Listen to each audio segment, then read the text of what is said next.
Welcome, everyone. I'm going live today to talk about the three things or three tips that you need to know to set yourself up for success on Pinterest. So, I'm coming at you today, this week, a little bit different than normally. I'm live on Wednesdays. Today is Thursday. It is our first week of summer here, so we are adjusting with a new schedule and with kids being home and all of the fun stuff that comes with summer break. So I wanted to dive into a few tips on how you can set yourself up for success if you're looking at using Pinterest, or if you're currently on Pinterest for business and you're trying to figure out how to best approach the platform and best integrate it into some of the other marketing efforts that you're doing for your business. So these tips are going to be focused on setting goals when it comes to looking at Pinterest for your business. With anything else that we do in business, we want to make sure that we are setting ourselves up for success. We do that by setting goals. We do that by setting our intentions from the get-go as to why we are about to take this on in our business. Because likely when we take something new on in our business, it is going to cost us in terms of time, energy, sometimes finances to invest into something new for your business. So you want to set those intentions up front so that you always have those mile markers, those milestones. You can always track your progress towards hitting those goals. So when it comes to goal setting, the tips that I highly recommend are making sure that if you're looking at Pinterest, you are choosing goals that are specific and measurable. So what does that mean? That does not mean I want to be on Pinterest. I think Pinterest will be great for my business. I just want to get more traffic to my website. Or I just want to get more traffic to XYZ. Or I just want to grow my following on Instagram or X, whatever. Those are goals in a sense, but they are not specific. You can't, it's a little harder to track that and harder to figure out what your progress is going to be along the way. So you want to choose goals that are very specific for your business. And so that would look like, for a lot of the clients that I work with, are maybe growing your email list subscribers.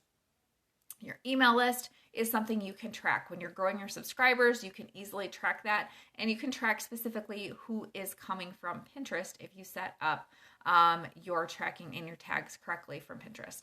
Another one is sales. You can easily track sales either directly from traffic to maybe a digital product, a lower ticket offer that you have. You can track the sales that you get directly from Pinterest.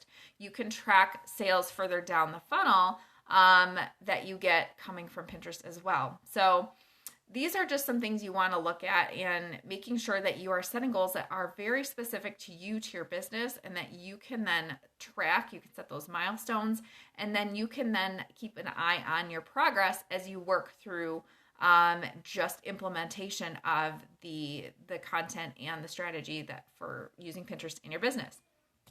Tip number 2.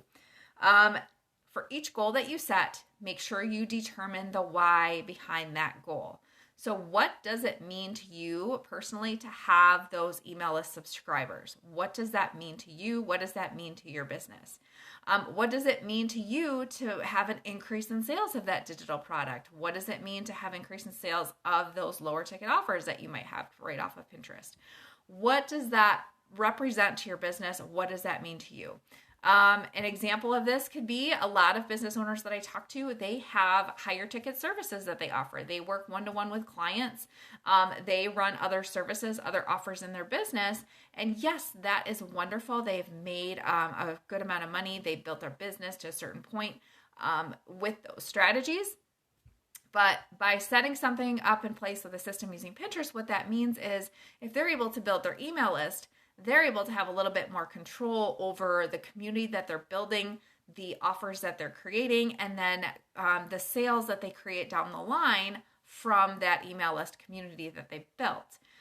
So that in turn comes back to, okay, they have more freedom in their business so that they can focus on taking only the clients that they want to take. They can focus on taking less clients because they have something else in place in their business that is bringing in more traffic, that is growing their audience, and that is providing them a means to sell other offers to that maybe aren't as higher ticket. And same thing if you have digital products, you can focus on getting sales of those digital products off the platform. And that directly is a way that you can start to track how much money you're making from people that are visiting. Say that you have an e-commerce store. You can track how many people are purchasing. You can track traffic. You can track specific products. But that also leaves your business in a sense of that you have that alternate traffic source and that alternate revenue source from the digital products. That also gives you a little bit more freedom because you are serving, you are providing offers, you are selling and creating revenue in your business differently than if you were selling your high ticket one-to-one offers. So determining the why behind those goals is super important. And tip number 3, once you've determined the goals, once you've determined the why behind the goals, my third tip is to prioritize those goals. Don't come at Pinterest with 10 different goals and try to hit them all at once. Pick your top, I usually say top 1 to 3. Pick your top goal and start with one specific goal in mind. So if your goal is to, say, grow that email list, build that community, then you can figure out, okay, how am I going to do that? How am I going to grow that list? Because no matter how you shape that, you will ultimately pull people in from Pinterest. It could be you're growing your email list from a paid product. It could be you're growing your email list from a free product. It could be you're growing your email list from somebody just booking a free session with you or something along those lines. Figuring out which of those goals is your number one goal is what is going to drive everything that you do from day one when you work on the Pinterest platform. So those are my 3 tips for setting yourself up for success on Pinterest. And it really centers around setting your intentions for the platform, setting those goals so that you understand where you're going. You can track your progress. You know your goals. You know your goals are specific. You can measure them. You know the why behind the goals. And you know which goal is your number one priority, because that number one priority, that goal is what's going to move the needle forward the most for you in your business. So I hope this was helpful for you today and for this week. If you have any questions at all, please feel free to drop them below. I am happy to answer them. And as always, I will be back with another training next week, talking a little bit more about Pinterest. I also want to say that the doors are opening today. If you are looking for a little bit more help and support with your Pinterest strategy, you don't want to just buy a course and DIY it, you don't want to hire it out to a professional, but you still want that help and support, see the link in my bio. I'm opening the doors to my new program, From Pin to Paid. And this is where I walk through. You get my framework that I use with my one-to-one clients. And I walk through the steps and the process with you. You get access to me through the group, through calls, and through a private community. The link in my bio will be up today, and it will have a little bit more information on what all that includes. Currently, it is at a launch pricing, and I cannot guarantee that that price will stay the same.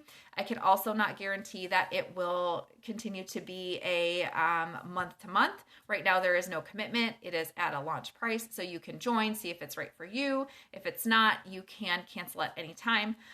Again, after the launch period, the price will increase, and there will be a monthly commitment at that time. So DM me with any questions on the program, on the membership, and I would be happy to answer them. Otherwise, see the link in my bio, get some more information, and I hope that this was helpful for you, and I will be back next week with more training.